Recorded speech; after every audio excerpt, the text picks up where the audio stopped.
pan nga nangabahaw.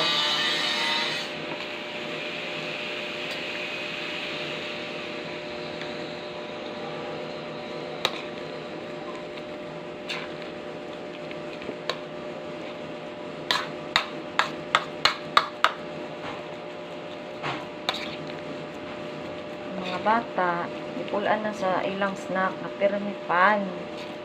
Inig uli, dili ka uno na alang yapon ang pan nga ilang bound snack sa eskwelahan. Ano wa man nimo gikaon lang imong bound snack.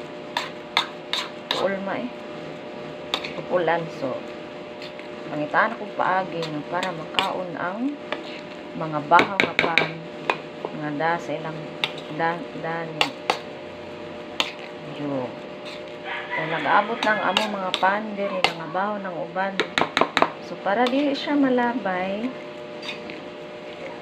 akong ipangitaag paagi kung saon nga mukaon sila mugana ilang kaon nga dili mausik ang pan nga da ni papa so nagbatil kog itlog din akong gidugmok ang pan akong ginatil nga itlog akong gitimplahan din gipangdugmok na ko ang pan nga mga bahaw akong gimix ani siya dayon akong siyang lutuon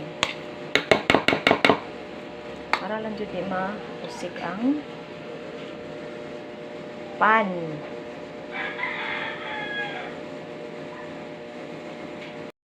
nag-init ko og mantika sa kaha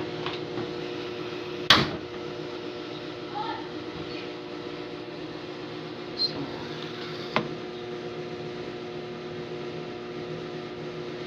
ato na ning ilunod ang pan nga mix sa itlog ako na siyang gilunod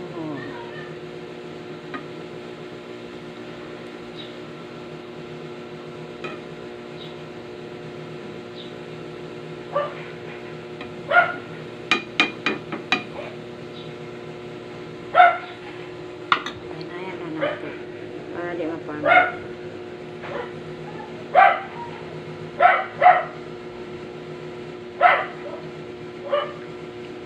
Lami ni siya isuwa og gatas. Pare sa gatas din. Kunahan kaya akong mga anak. Wala akong ginahimo sa pan nga nangabahaw para dili malabay, dili masayang.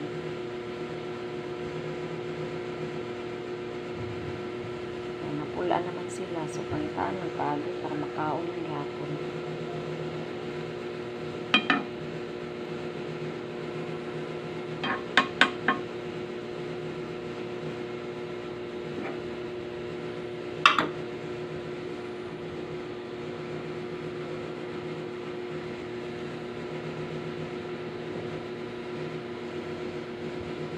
tapos ang batag orang gamay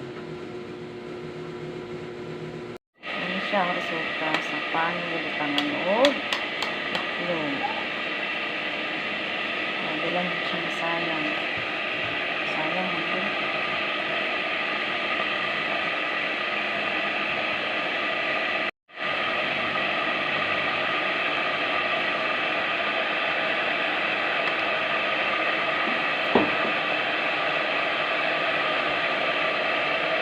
So, ang pan na bahaw nakaon na. Lamig na siya. Hindi siya masayang. Ang magda ko mga anak-anak.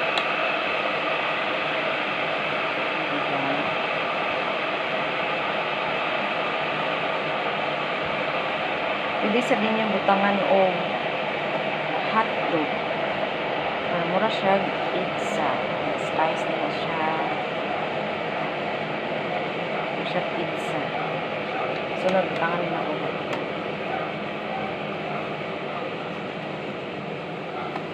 Pero ako di kay ko tiko ang hotdog kaya nasa ko ang amahan.